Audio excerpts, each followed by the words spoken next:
Good afternoon. My name is Bert Hoffman. I welcome you to this special Lee Kuan Yew School of Public Policy Asia Thinkers Seminar. I am the director of the East Asia Institute at NUS and also a professor of practice at the Lee Kuan Yew School. It's a great pleasure for me to chair today's discussion on the theme of COVID-19. How will increased tension in US-China relations affect the region and the world? And I'd like to acknowledge support for this seminar from the Singapore Global Network, which is a division under the Economic Development Board. We hope to have about 1,300 viewers online, which is fantastic.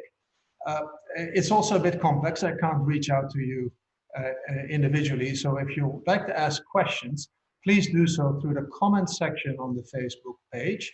I'm sure people know what that means. And if you can, specify whom you'd like to address the question to. On today's seminar, look, the COVID-19 pandemic is first and foremost, of course, a human tragedy, and we are more than 3.5 months in. There is 3 million people that have been known to have been affected by the disease, and more than almost 200,000 people have died of the disease. And as I said, we are not through it yet. The measures needed to contain this pandemic have also affected the economy gravely. And the IMF projections, which came out 2 weeks ago, project that this year will be the worst year on record since the Second World War. The decline in economic activity, as projected, will be worse than the global financial crisis 12 years ago.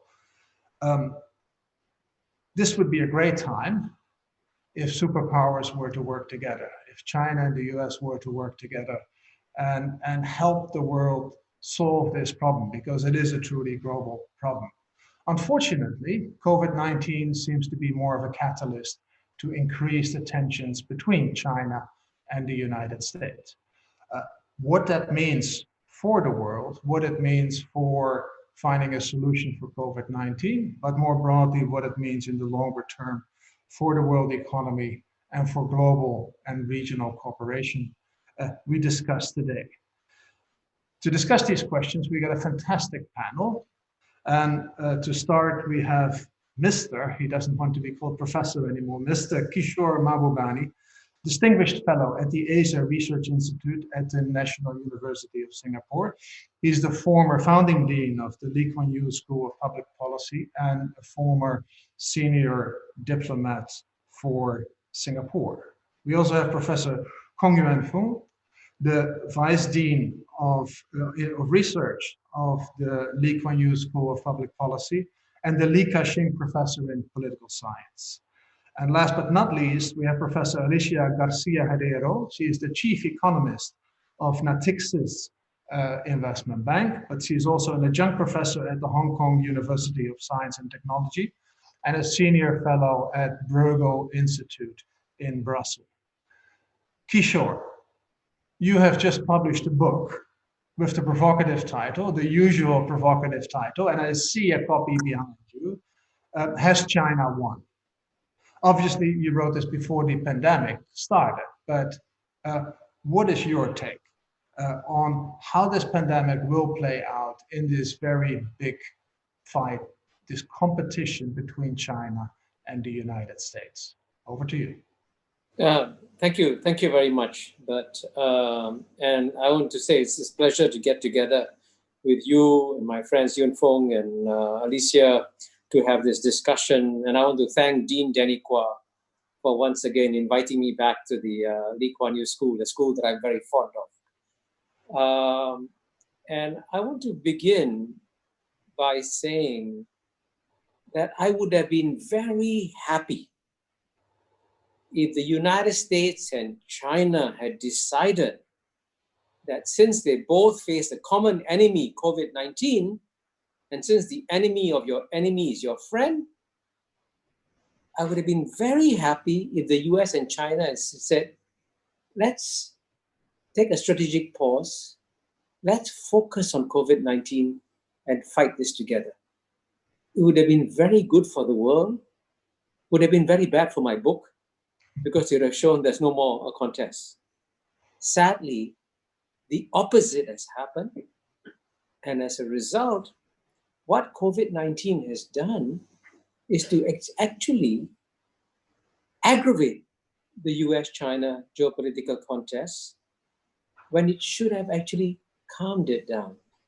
And so sadly, it has confirmed the fundamental thesis of my book that a major geopolitical contest has broken out between US and China.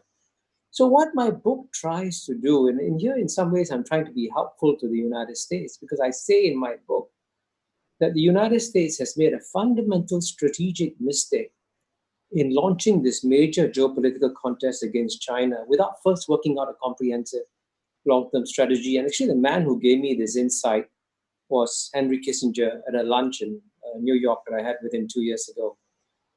And I believe that it's in America's national interest to work out such a comprehensive strategy and to build on the advice that Sun Tzu very, very wisely gave. He said, know thyself, know thine enemy, fight 1,000 battles, win 1,000 battles.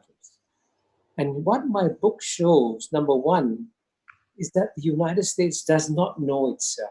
Now, we all know about the great strengths that the United States has. In fact, I begin the book with a fictional memo to Xi Jinping documenting all the strengths that America has. But at the same time, America has developed some structural problems.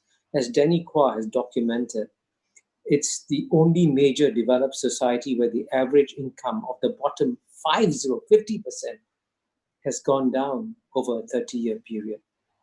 At the same time, America has become a plutocracy, as I demonstrate.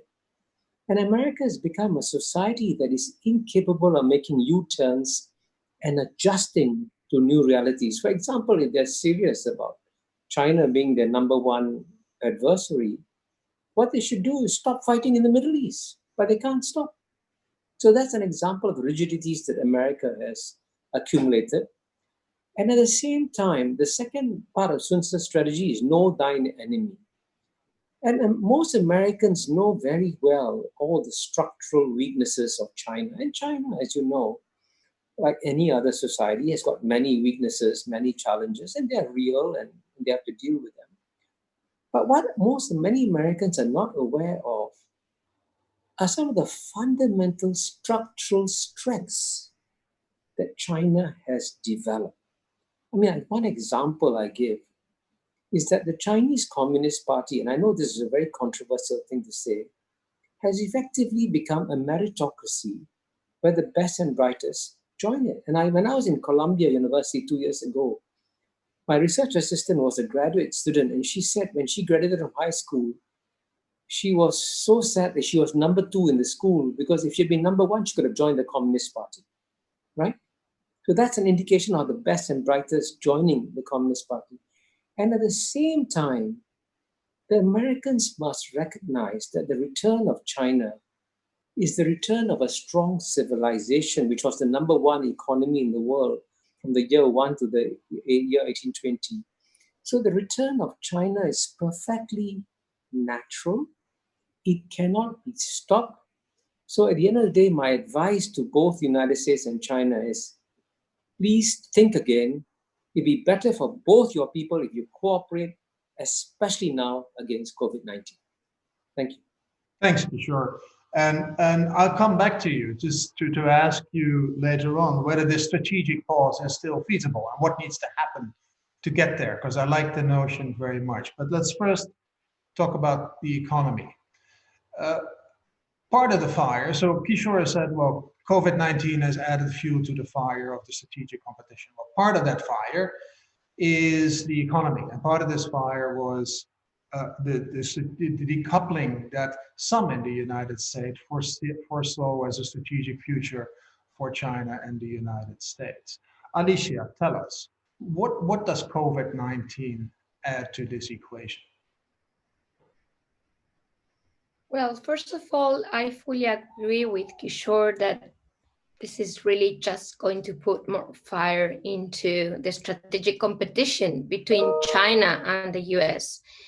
but it's also going to add more fire to that idea of decoupling. And my impression is that it might come from both sides, because it's going to become more and more obvious to China that the decoupling is unavoidable. We may talk about interdependence. So, I would use the word decoupling more carefully, in the sense that there's no such thing as full decoupling. It just can't happen. But we're going to see increasing difficulties in the way we run that interdependence. And this is just part of that demonstration of the strategic competition.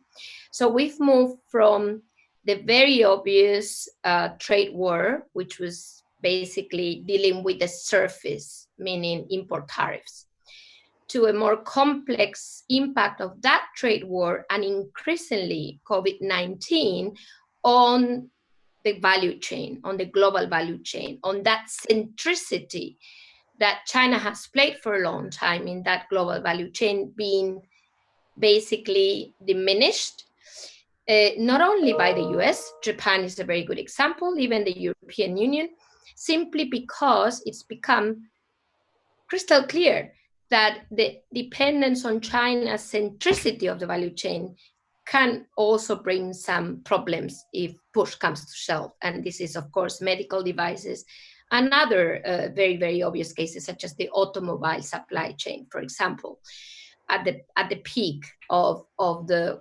Hubei's part of the COVID-19 outbreak. So beyond global value chains, there's something that, frankly speaking, not even in my worst nightmares I could have imagined, which is the deglobalization of people-to-people movement, which we're seeing in a way, of course, forced partially by COVID-19, if we may want to put all of the blame on COVID-19, but I think beyond COVID-19.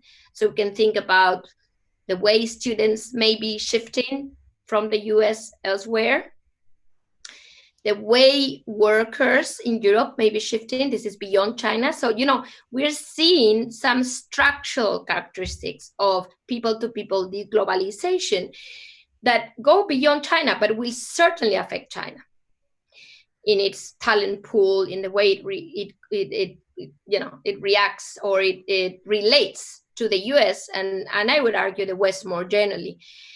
And of course, the tech strategic competition we had been seeing during the trade war is there to stay. We just have very, very obvious cases or continuous cases of this type of deglobalization, or let's call it two ecosystems that increasingly do not coexist, but exist on their own. And finally, a very, very tricky and very dangerous type of deglobalization that we may be seeing as a consequence, or I would say accelerated by COVID-19, although not started, is financial disintegration. And in particular, the decoupling of China's companies listed in the US, let alone US investors tapping the Chinese market. We're starting to see signs that this might be increasingly dangerous from both sides. So in a nutshell, from trade to global value chain, from global value chain to people, and tech in the midst of it, plus potentially financial deglobalization.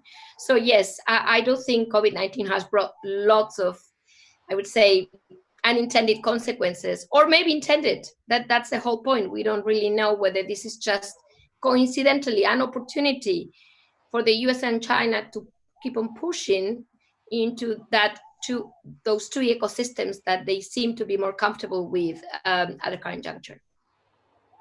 Thank you, Alicia.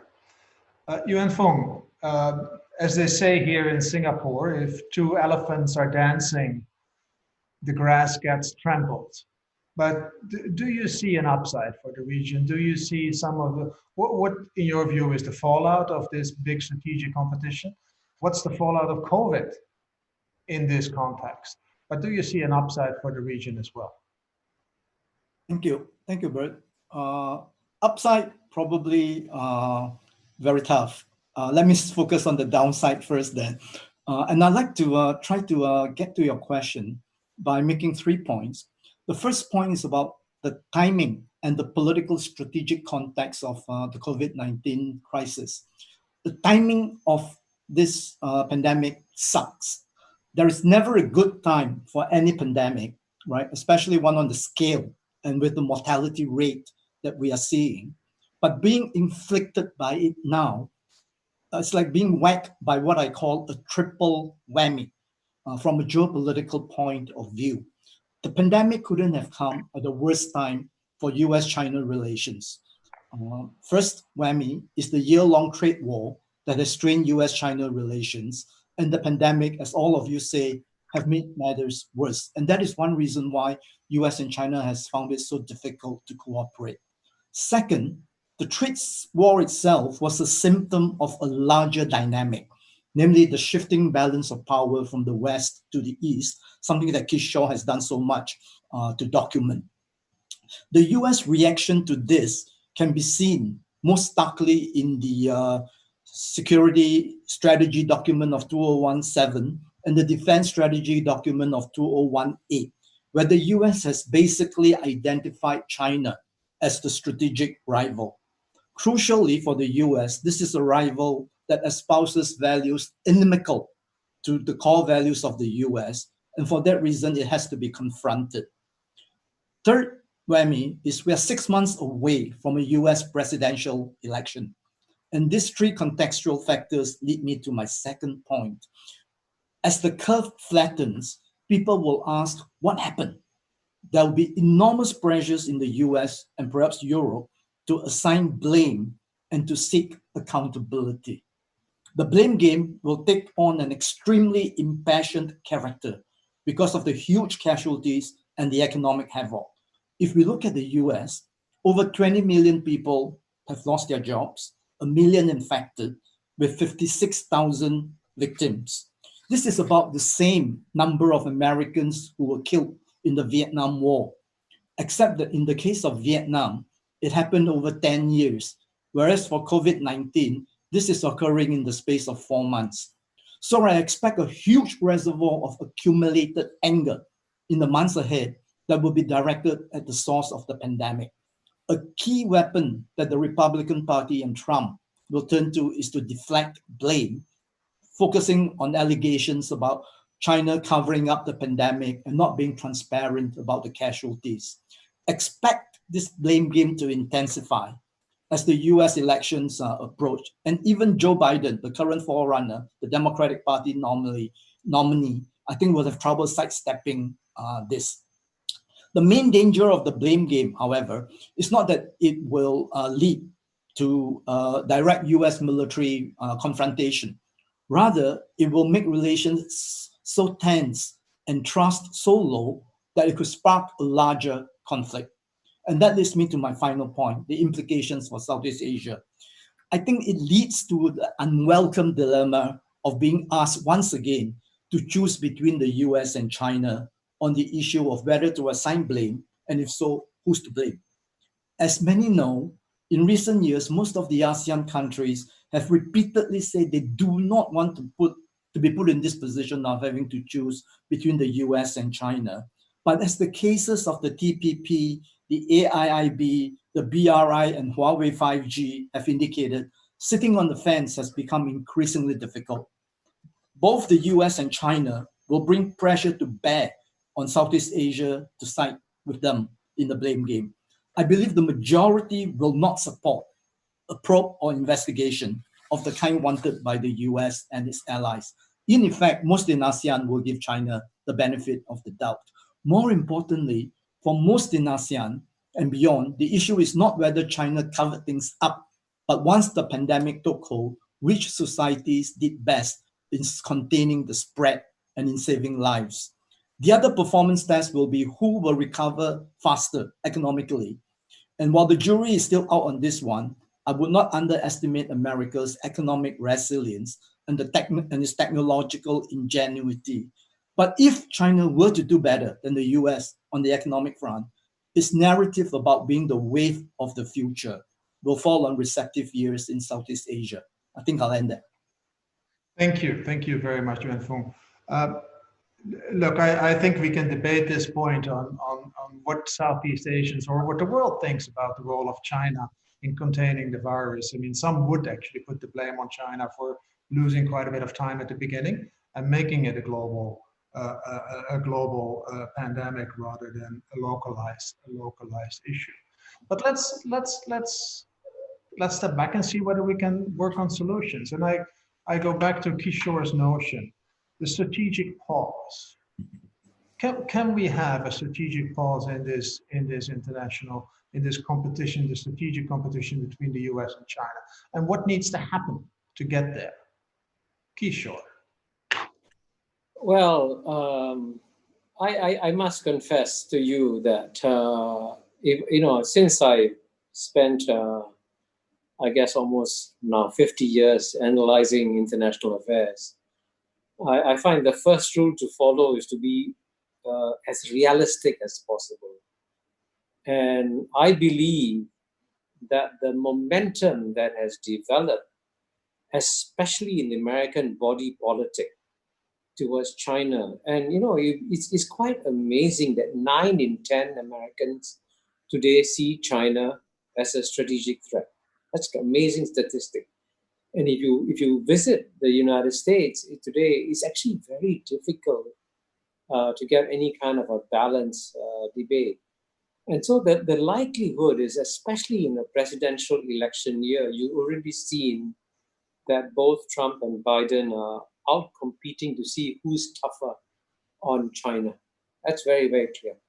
So I think we will see a very bad 2020.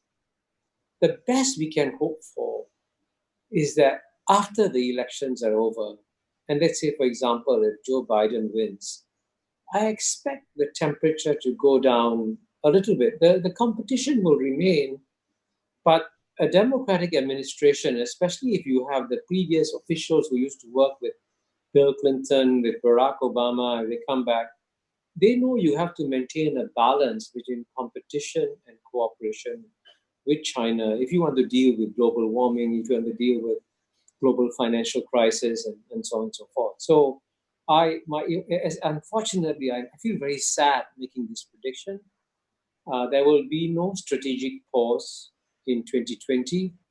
Let's hope that there's some kind of strategic pause in 2021.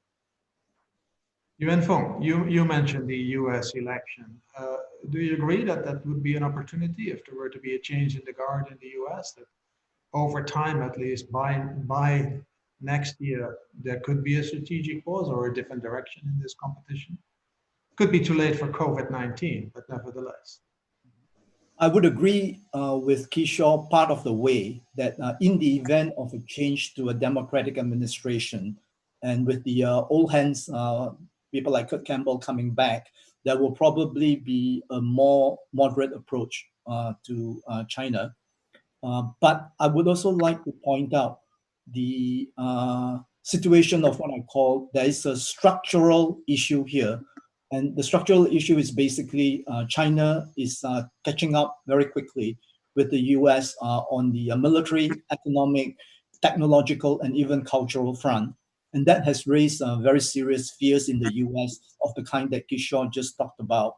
And what that means is that the structure of the international system, especially in Asia, I see it as already being bipolar, where you have two major powers contending for the leadership position.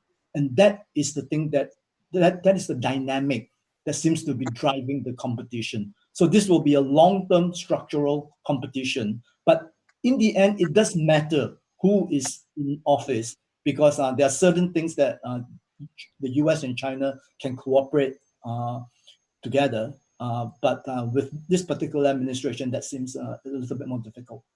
Okay, well, let's go to those in a moment, not now, but in a moment, on those areas where the US and China can cooperate, but also what role ASEAN can play in this as a regional organization. But let's first go to Alicia, because look, the cooperation in a way, aside from the to and fro on who caused what on COVID-19, the cooperation on the economic side hasn't been that bad. the G20 came together 2 weeks after the WHO called for a global pandemic, and they put together a package which was amazing. Mind you, it took 6 months. It took 6 months in the global financial crisis before the G20 got together and went for a coordinated approach. How do you see that? Is on the economic side, is there more cooperation possible than on the geopolitical side, the strategic side? Well, first of all, while agreeing that if our bar is 2008, we're okay on global cooperation. We have had quite a few conf calls. Unfortunately, the latest has been canceled, so it doesn't really necessarily show that optimism. But beyond that, I think the measures, yes, the 5 trillion, it was just an adding, basically, national fiscal stimulus without, by the way, a number for China, which we are all still waiting for. So, it does point to the fact that the two major hegemons aren't necessarily cooperating within that framework. That would be, first of all, my take on the G20. And the very obvious case is the very needed recapitalization of the IMF, which we're barely discussing, and where I don't think we'll have, much agreement, as the US will probably be very reluctant to accept this anytime soon. So on global international cooperation, I would be more cautious, but I would add to the complication that I think both hegemons are looking at how weak the other side is in the light of a structural deceleration, which both are going through in different ways. So how much that structural deceleration will be pushed further by COVID-19 is the $1 million question from both sides. Will China be weaker or will the US be weak? Both will be weaker, but how much weaker will each side be for the other to take one step further? That's where we are. It's literally game theory here. So I think from the US side, their call is that China's finances, and I frankly quite agree with that. The problem is I also agree with the fact that the US is also putting a lot of, issues on their debt, given what, the massive stimulus they're going through. But from the US side, I actually think that they see China's structural growth as much lower, and as I'm sure you know, because you've been working on this, rightly so. So they really wonder, for how long do they need to put up with this? For how long will China continue to be able to finance that innovation that is indeed catching up, but is basically very much debt-driven? Let's not forget this. So for how much long will China be able to catch up without basically pushing growth so low that their disposable income, which we already see in the data, will no longer grow, and social issues will start appearing, maybe not of the type of the West, but certainly not with the support that the party may have today. So I think that's the bet. Who's going to suffer the most and more quickly? And that is indeed why, in my opinion, both sides are pushing. Both sides are pushing for the other to be weaker, rather than cooperating for both to kind of save the boat, if I may say so. Yeah, I agree with you that both will come out weaker to some extent. I do believe that if you want the US optimism on how much weaker China will be is exaggerated. And China has its dynamism and its catch-up potential that will be there, irrespective of COVID. But you give the G20 basically a B minus or a C plus in terms of cooperation. But more broadly, the COVID-19 is now spilling over into international organizations, and the cooperation within those international organizations, most prominently, of course, WHO, and the US has threatened to withdraw funding. Kishore, what is your view on this? Is the international organizations that really are a product of the US-led international order, is the US shooting itself in its own foot, or are we expecting a change of mind down the road? the international organizations still basically Yeah. the mainstay for US power.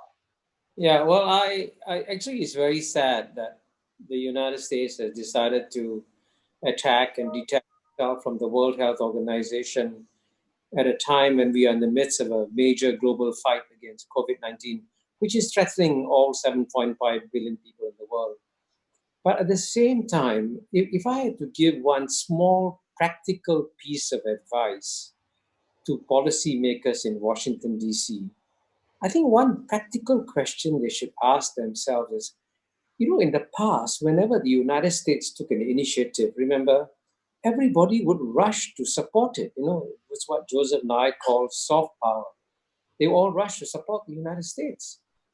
But what's interesting is that this time around, when the United States, for example, attacked the World Health Organization, no one, not one country, and I think even the European allies of the United States were quite shocked. They said, hey, what's going on here?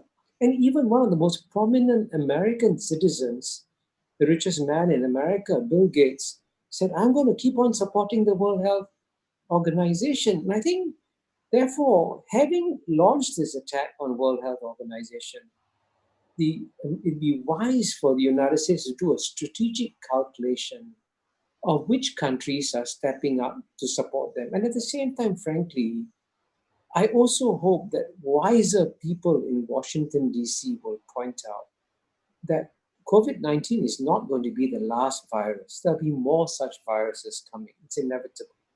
So what we should be doing over the long term is strengthening the World Health Organization. And as I pointed out in my book, The Great Convergence, in 1971, 62% of the financing of the World Health Organization came from compulsory mandatory contributions. You can make long-term plans on the basis of that. Today, that's down to 18%. And that's frankly a result of Western initiatives. We got to restore the funding back up to 62%. And I think if the United States tries to listen to the rest of the world, they'll find the rest of the world actually wants to work with the United States to rebuild the 1945 rules-based order, which I must emphasize was a gift by the West to the world. These are not Asian institutions. These are Western institutions. And fortunately, all the Asian countries want to support it. Yeah, it is indeed quite. I share your frustration. I am still wondering whether this is by and large a Trump factor or whether this is whether there would be a bilateral consensus in the United States on turning away from the WHO. I doubt the second, but we can come back to that. Yuen Foong, you said so. There's lots of areas where we can still work together as superpowers, but here in the region. ASEAN is the big organization to work together. How has ASEAN been doing in COVID-19? Have they played a role at all in the cooperation?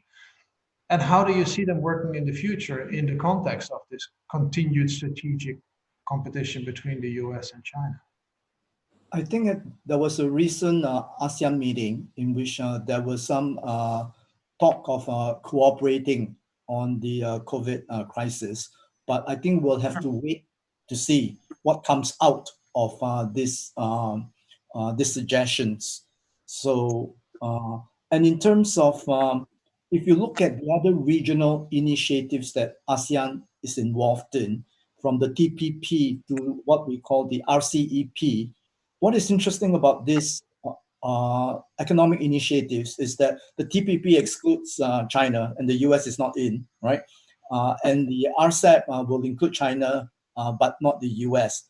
And RCEP, some people say, may actually come into fruition at the end of this year, although Japan may be having second thoughts about it, given the COVID crisis, because there are other things to attend to. So even on regional economic cooperation, it doesn't look all that promising. And in terms of ASEAN's role between the two superpowers, in the first decade after the Cold War, ASEAN was really in a good spot in playing the role of an honest broker by setting up institutions like the ASEAN Regional Forum and so on, where they could bring the two big powers to the region and for them to talk on the side if there are problems and issues, and that really helped alleviate tensions when tensions arose. But my sense is that these days it has become much more difficult for ASEAN to play that role of the honest broker, or be in the driver's seat of something like the ASEAN Regional Forum, because precisely because of the looming geopolitical rivalry between the US and China. In a sense, the US has found its peer competitor. And once that is, in train, I think it becomes very difficult for small to middle powers to play a mediator role between the two. Okay. Well, so we got a few more minutes left for discussion among ourselves. Then we turn to the questions. We got a lot of questions. I won't be able to go through all of them, but it's great to have them lined up. Alicia, I want to turn to you for the final preliminary, and that is on the economy. The question is, are we there yet? Do we see light at the end of the tunnel? Is there a good pathway out of this misery? The second quarter is going to be terrible, but are we going to see improvements after that, and that at least some of those tensions are going to be relieved by a better economy? How do you see that happen? Sorry, the conversation keeps. I couldn't hear your question well, but I think you talked about it. When do you see the global economy recover from COVID-19? What is your timeline? Well, if we just use the IMF World Economic Outlook, looks like a wonderful V shape, and we'll all be out of this one by 2021. But I need to remind the audience of the assumptions behind, certainly my assumptions behind that V-shaped recovery, which is that first, the West gets out of this situation by this quarter. So, there's not much time left. Basically, in 2 months, we have to be out of any type of lockdown. The second one is that there's no second wave. The third and very, very important one is that there is no such thing as a financial crisis, be it on the corporate space, be it on the sovereign space, or perhaps, why not, a financial institution. I think that the financial institutions probably are less at risk than they were in 2008. But corporates are, because dollar debt in the corporate world is very, very high. And we all know that we're going through a global dollar shortage of some sort. And on the sovereign side, I go back to my point on the IMF and on the 100 countries that have already requested financial assistance, for which there's only $800 billion at hand. So, all of these things have to happen, which to me reduce the likelihood of a V-shaped recovery very, very clearly. And I would add that that's true not only in the West, but that's true also in Asia and in China. Yeah, the 100 countries asking for assistance, that's 4 times as much as during the global financial crisis. That's right. All right. Well, we go to some of the questions, and some of them I just gather as one question, but sometimes I can identify who asked the question. And one is from Jeffrey C. And it's, how should the U.S., and it's really for Kishore, how should the U.S. manage this situation in their interest? So Kishore, you have 1 minute with newly elected President Biden. I'm not very hopeful for Trump, but the 1 minute with elected President Biden, President-elect Biden. What are you going to tell him? How should the U.S. manage this in their own interest? I would tell him that the United States should ask itself a very fundamental question. Why has the average income of the bottom 50% gone down over a 30-year period? Why is there, as 2 Princeton economists, Case and Deaton, have documented, a sea of despair among the white working classes? So there's some fundamental social and economic problems within the United States, within American society. So the wisest thing that the United States could do is instead of spending $3 trillion on an Iraq war, which went to complete waste, why not take that money and bring that money home and use it to help the American people? So the primary focus of the American government should not be to try and preserve American primacy, because American primacy is making the American people pay a big price.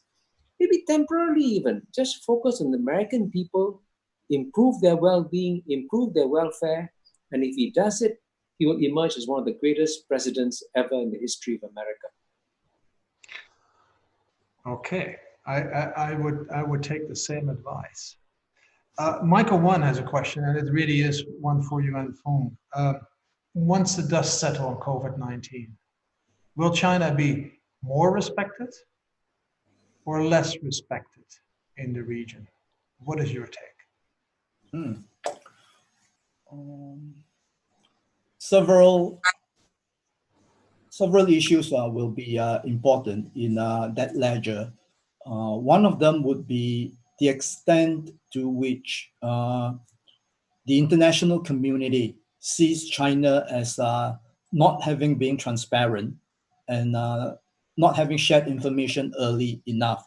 So depending on how that judgment goes, it will affect China's standing. So that's one factor that I think, in general, I think there's a sense that China could have been more forthcoming, and faster. So, but the other issues that will be important will be how did China do in containing the pandemic? All right. So if it is, if it is judged that China did a very good job, that will say quite a bit about the performance of the Chinese government, right? And especially in contrast to others who may not have performed as well in terms of a number of lives, saved. So, and then finally, I think there will also be the issue of the recovery from the economic problems. The IMF has predicted that China will probably have a growth of about 1% this year, whereas the US will have minus 5.9%. Right now, if the IMF is right, then it would seem that China would be onto a stronger recovery, and I think a lot of trading partners in East Asia will notice that. Because as the rest of Southeast Asia and East Asia seek to recover, they will have to think about who they'll be trading with. So in that sense, who recovers, who is more resilient economically between the two superpowers will play an important role in their future economic standing among the people who are looking to see who is going to give them their lunch in East Asia. Practical as always in East Asia. Who will pay for lunch? In that context, Alicia, one of the questions here from Foong King Yu is on the WTO. Clearly, just before COVID, we saw the demise of the arbitration panel, or at least a pause in the arbitration panel. There are not enough arbiters to man a panel, and basically WTO out of function at the moment. Do you see them play a role? If you look at the impact of COVID on world trade, it's absolutely astonishingly bad. It's minus 20 to minus 30% in global trade. Can the WTO in this context be a catalyst for reviving trade and reviving growth? Well, for me, for a long time before COVID-19 and the collapse in trade, I've always thought the WTO was already history, to be frank, the Titanic, I used to call it. So imagine now, I mean, the EU has tried to revive, as you know, the arbitration through its own mechanisms and invite other countries, including China, actually, to participate. But, it's very hard to arbitrate trade when trade is collapsing, because it's just, everybody on its own, on her own. So I just don't think any type of arbitration is just basically to keep what we had. What we would need to foster trade would be liberalization. And that's something that's in Doha we're waiting for. So, since the Doha round. So I don't think that's something you can do in such a difficult time. And I'm sure we learned from the Great Depression how hard it can be. I just want, if you allow me to add something to this idea of China's, the third part of the equation, how China's economy will do, so that others prefer to jump on that boat. Yes, growth-wise, obviously, but of course the base is different, yeah? I mean, China was growing 6.1% last year. So basically the reduction in growth, although it's still bigger for the US, I fully agree, is still very, very massive for China. And in fact, if we just focus on March data, which is very, very scary, to be frank, retail sales have collapsed in China, minus 16%. Real disposable income, minus 4+. So we just have to realize that China may grow, but it might not grow for the rest of the world. Growing is not enough for the rest of Asia. China needs to import. And the key question is, will China import, or will China keep whatever growth is left for its own? So I fear that given the very difficult circumstances China is going through, China will try very hard to keep that growth for itself, keeping very little for Asia.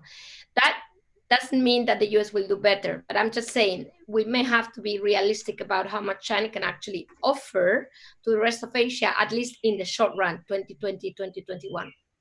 And very, very clear also that China will not come up with this massive stimulus that we saw in 2008 and 2009, which frankly helped restart growth for the rest of the world. It's not going to happen. There's too many domestic problems in China, too many issues with the financial sector, with corporate debt, with household debt.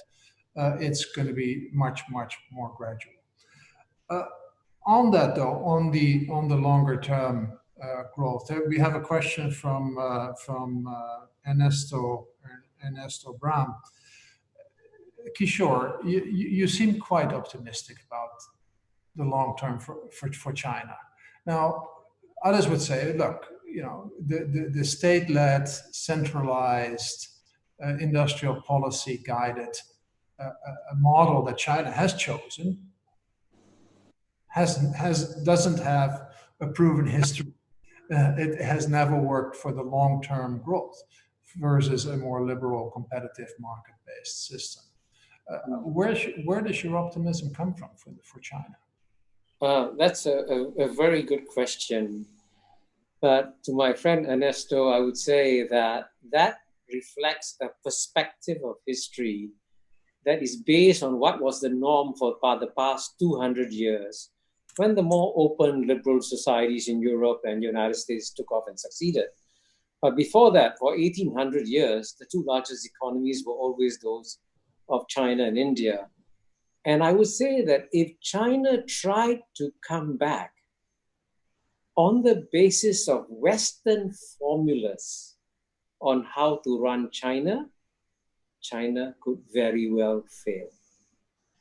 But if China decided to go back into its own history and ask itself, when did China really do well?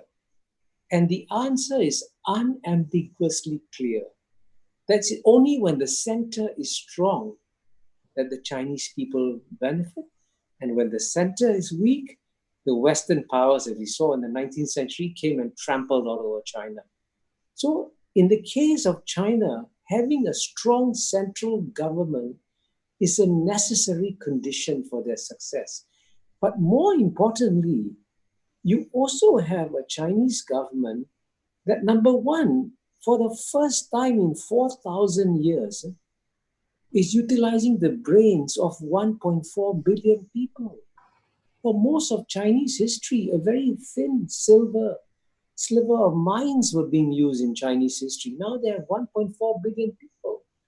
And as they have also improved their livelihood so much that if you read my book, I quote a Stanford psychologist which says that if you want a pulse of a society, if you want to feel pessimism, go to the suburbs, the inner cities of the United States.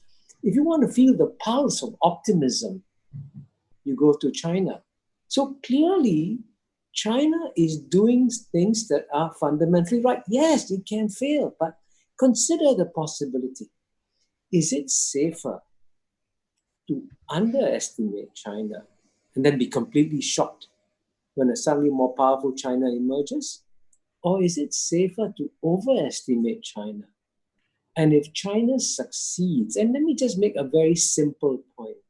If the average Chinese can be 50% as productive as the average American, China's GNP, pure mathematics, will be twice the size of the United States. Now, I believe that the average Chinese can easily be 50% as productive as the average American, maybe even 75%, maybe 99%. So what kind of economy are you going to have? So let's be, here, I'm going to emphasize, I'm making very realistic projections. This is not wishful thinking. This is on the basis of a deep understanding of the forces that are driving the revival of China. Alicia, you see you frowning. Would you agree with what Kishore just said? I thought you wouldn't see me frowning. That's such a pity. Well, I have to add something as an economist that, first of all, you are absolutely right. Labor productivity in China has been very high, even for China's GDP per capita. So we are all aware of the industrious nature of Chinese, which is great. But there's more for potential growth to continue, because we have to remember, we're talking about a very high base. Yeah, China's potential growth, supposedly, let's say it's about 5. You need that productivity to increase every year, and it's not only labor, it's also capital, and that's where I want to put most of the emphasis.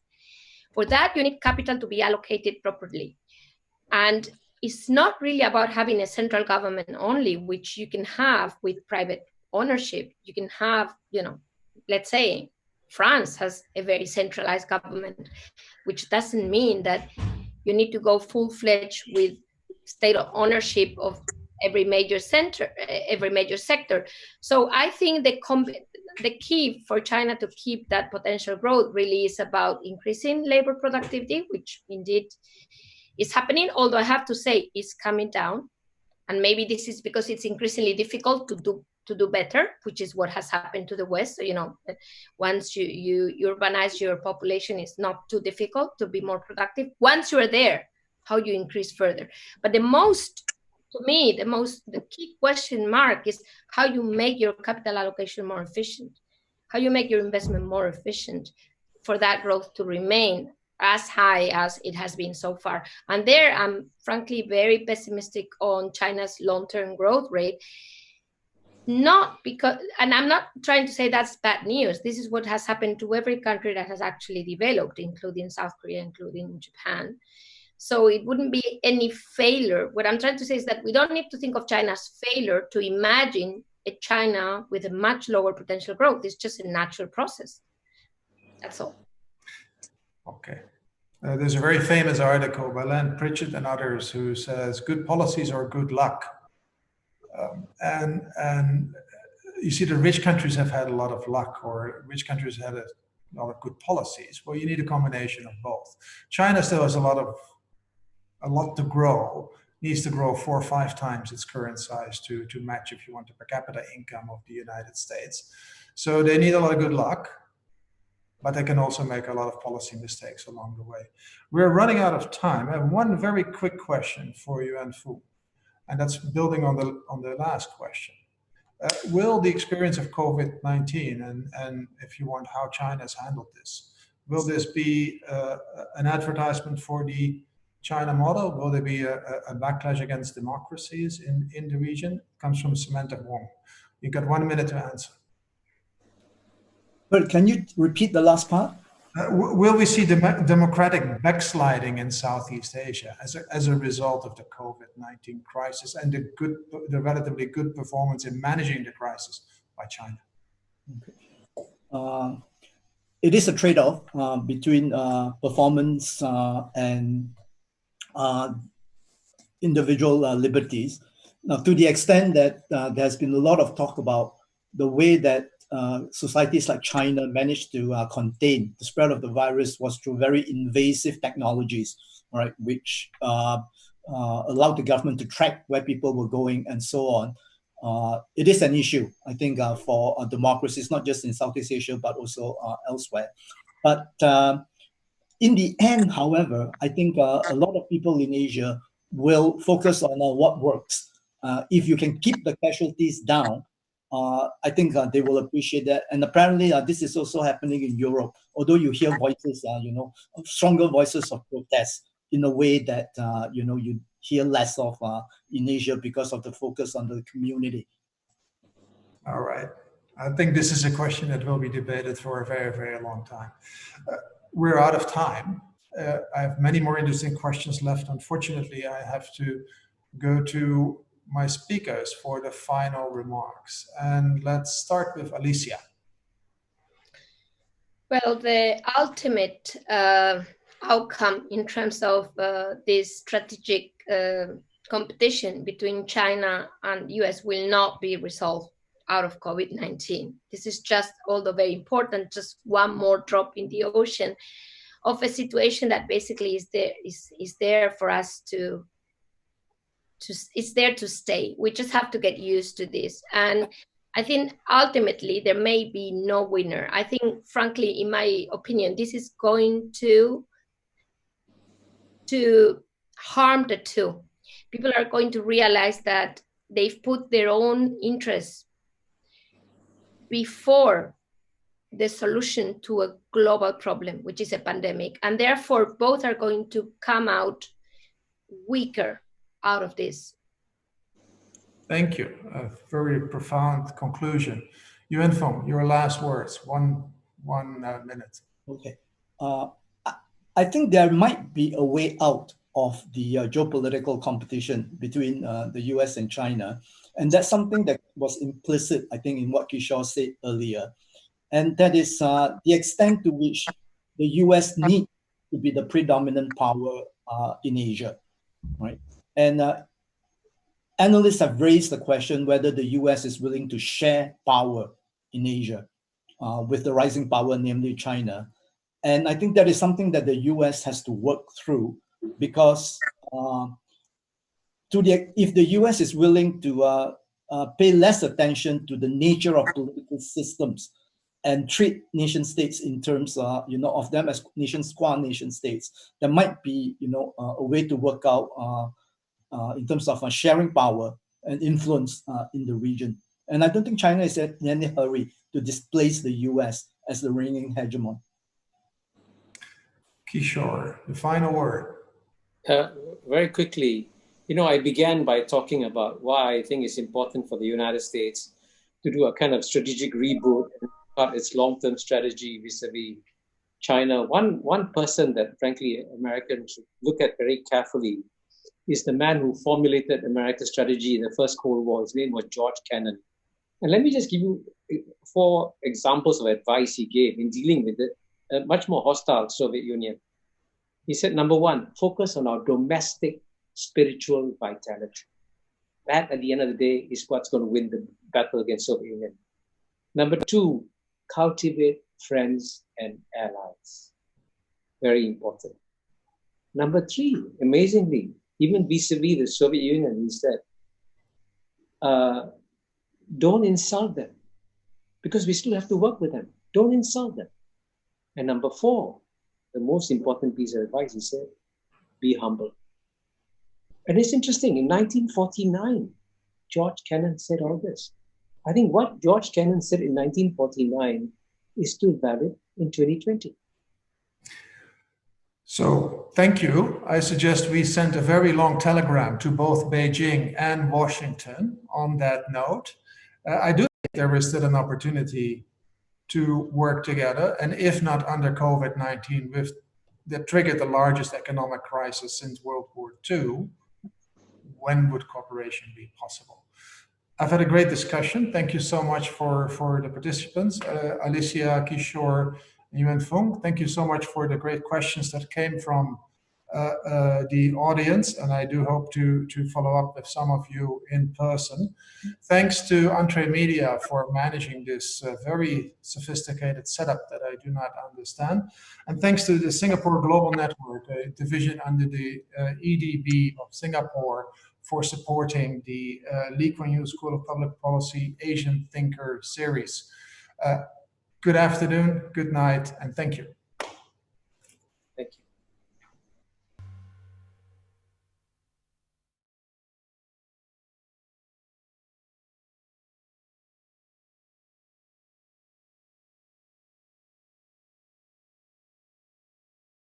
Thank you.